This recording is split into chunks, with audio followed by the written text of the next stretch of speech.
So yun na mga ka-business, ang magpalang araw sa ating Hello lahat. po.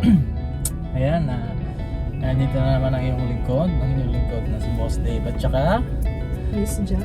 ayan. Mga ka-business, salamat po uli ng napakarami sa mga bumati at patuloy na bumabati. Ayan, salamat uli mga ka-business ng napakarami sa mga bumati at patuloy na bumabati sa akin. Hindi lang sa social media, pati sa personal, no? At balita ko, ay ang bagong balita ngayon ay si Kuya Estong ay umuwi na, mga ka-business. At ayun, nagdala siyang mga gulay, ang dami. Tapos ngayon, mga ka-business, samahan nyo kami ngayon kasi meron daw good news. Anong good news? Kasi mga ka-business, pagpasensya nyo na ako at wag nyo akong i-bash dahil binabiyahe ko kasi yung motor nang walang papel. Pero may temporary plate na siya at may OR na pinrint ko. Pero wala siyang CR at wala pa yung plaka. Hindi naman ako nahuli. Nawa ng Diyos. Kasi pag nahuli ako talagang inbound. At ngayon mga ka-business, siguro ito ay bahagi na rin ng regalo sa birthday ko. Mga ka-business, nandito na kami sa Moto Trade. Dala ko ang sales invoice dahil ngayon po ay kukunin ko na ang aking plaka! Plaka! CR, o CR. At ayun si Kuya, ayun yung bilag nila Pops, oh. Ay, ako, kilala niya ako. Sabi kasi ni Pops, ako na daw kumuha. Kasi sa akin naman daw nakapangalan yung papel. Ay, oo nga, sa'yo na nga tinawanan. So, samahan nyo kami ngayon mga ka-business. Ayun. Tapos pagtas niyan, mga ka-business, samahan nyo rin kami. Kwentuhan lang tayo at magpapakaros ako mamaya. Okay? Let's go! Let's go! Tara, let's go!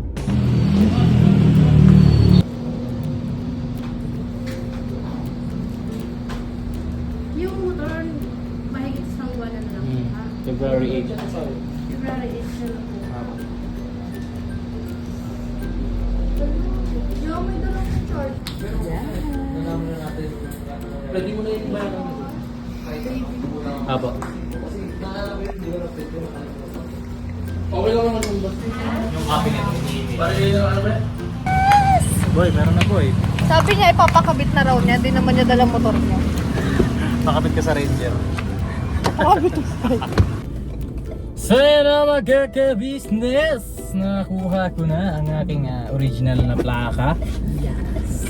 Yes, finally!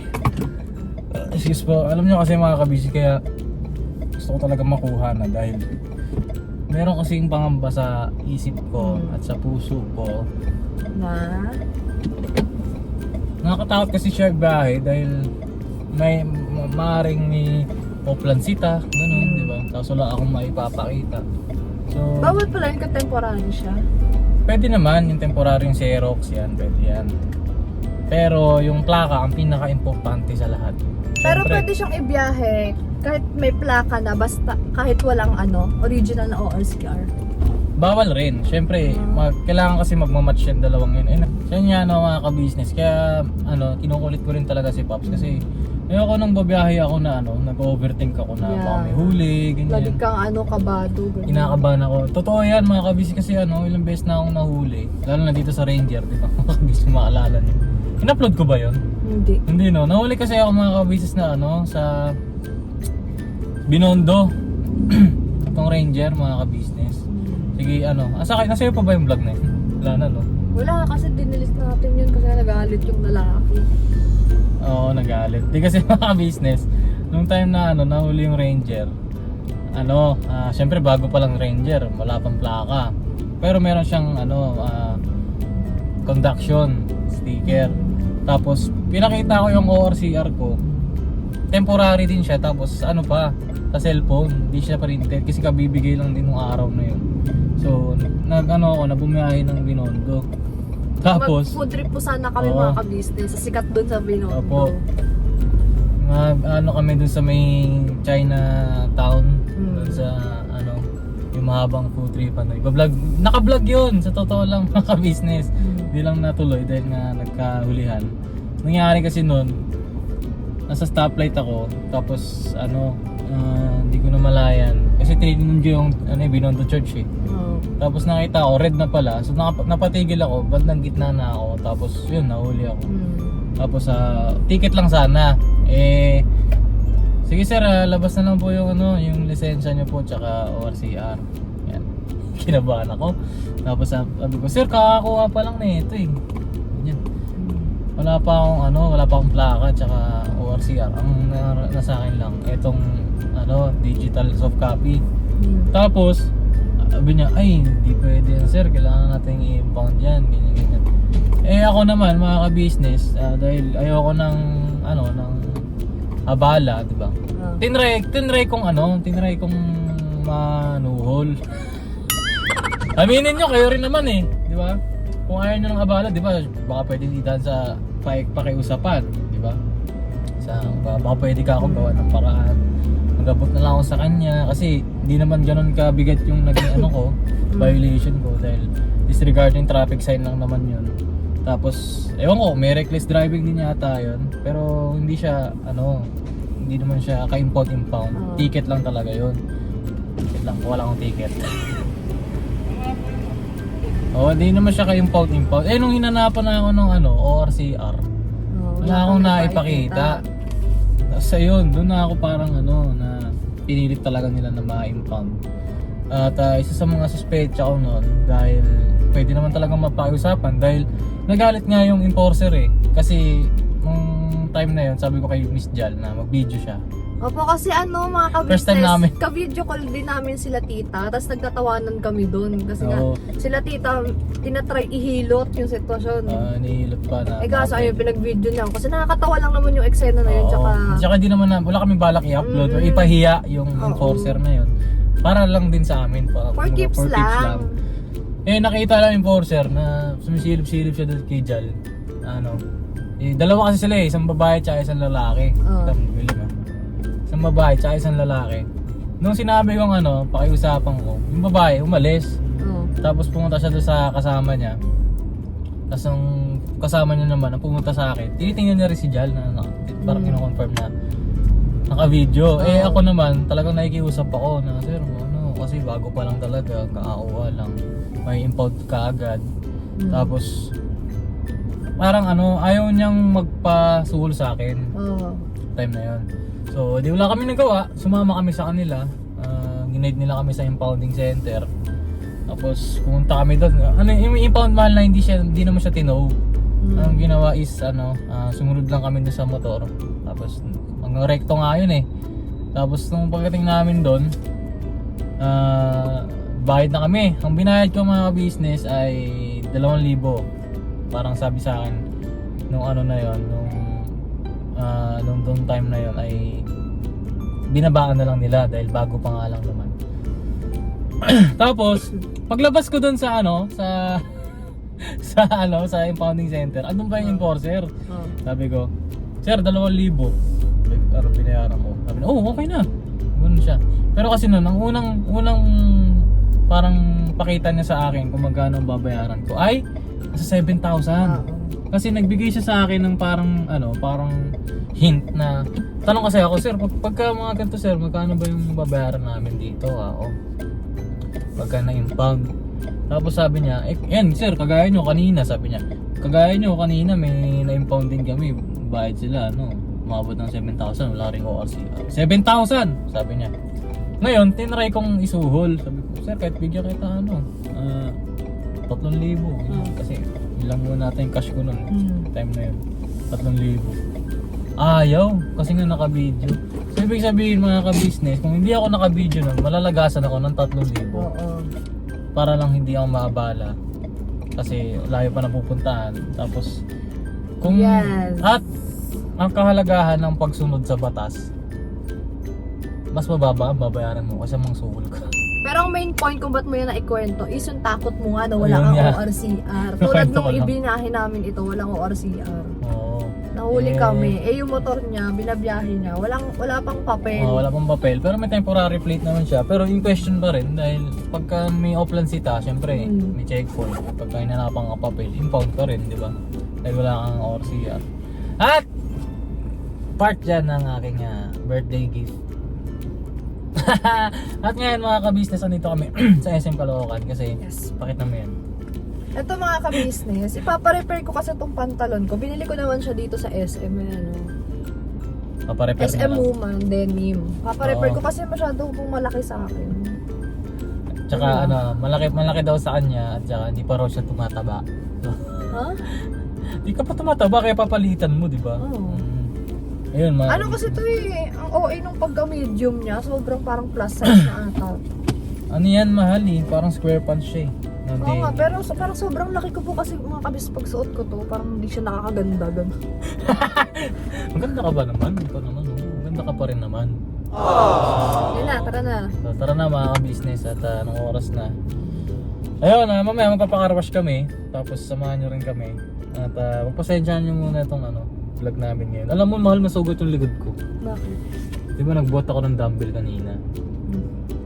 Tapos yung bench kasi na pang ganun ko sana. Bench press. Dumulas yung likod ko, di ba pawis yung likod ko? Ba yan? Dumulas, tapos may bakal na nakausli. Patingin! Malaki? Tingnan mo. Pero hindi naman siya masakit. May Eh di bakal. baka ano yan, may tetano. Wala. Sus. Saan? Yay! Saan? Ayan. Buwit na yan. Yung mga kabis, so, tas bakal pa man din daw yung Ay, kalawang yun, di ba? Wala. Meron! Wala.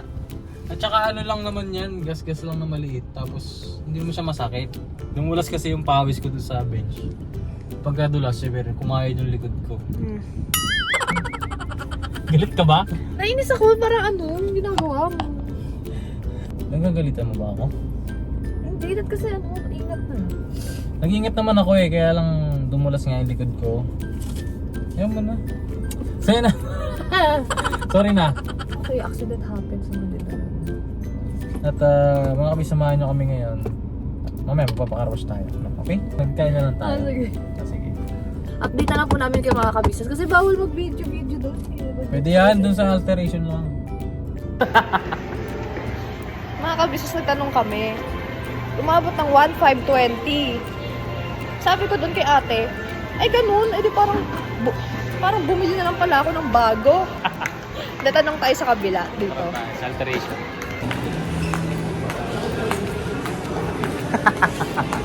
Mga kabisnes, ang saya. Na ano na siya mga kabisnes. Ano? Mas mura siya dun sa Alter to fit? Hindi. Alter to fit? Dun sa department taas. store. Hindi, mas Department mura nga. store. Oo nga. Kasi mga ka-business, nung sinukat ko to doon, ano pala, bigla siya naging okay, bewang lang yung problema, tapos fit na siya sa akin mga ka-business. Naiyak daw siya. Ba't ka naiyak? Kasi mga ka-business, ngayon lang nagkaroon ng matinong pantalon, as in. Ngayon lang talaga. Wait lang, iyak lang ako.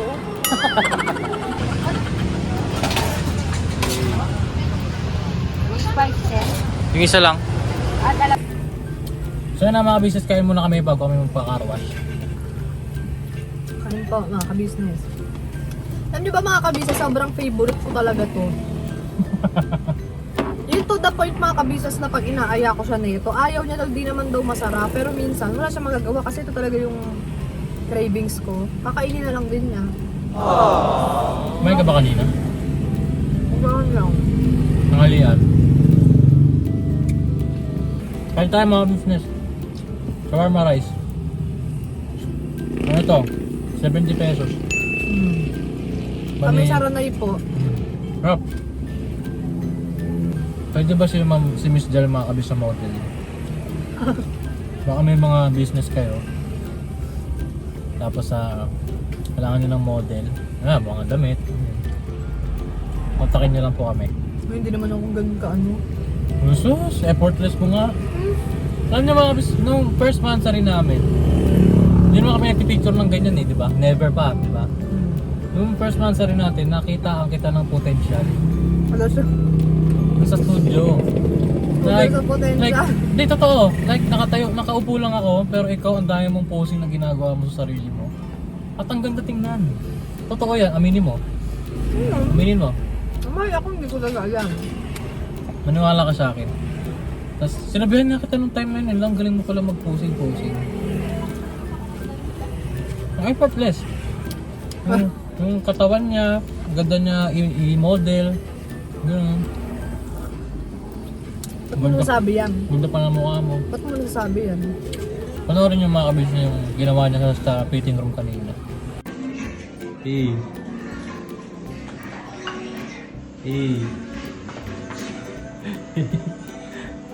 Ganda mo dyan, be.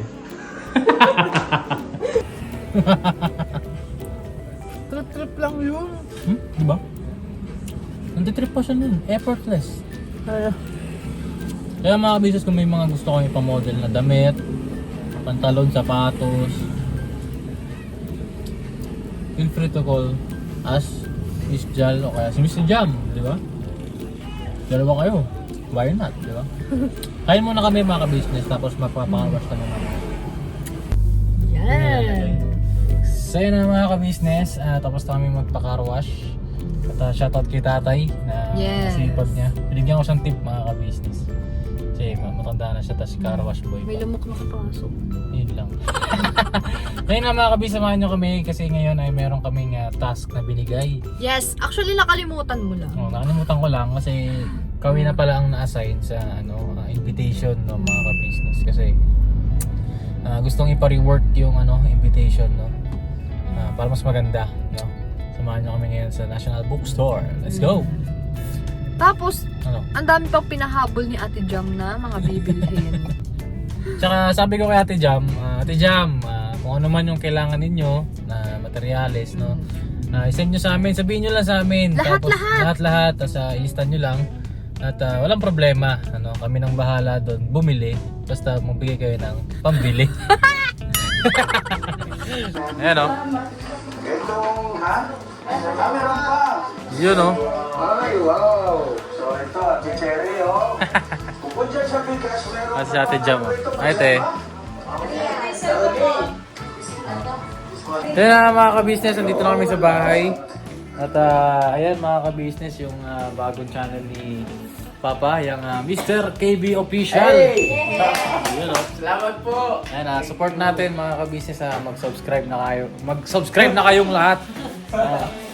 Tapos mga ka-business, ayan, dito na sila.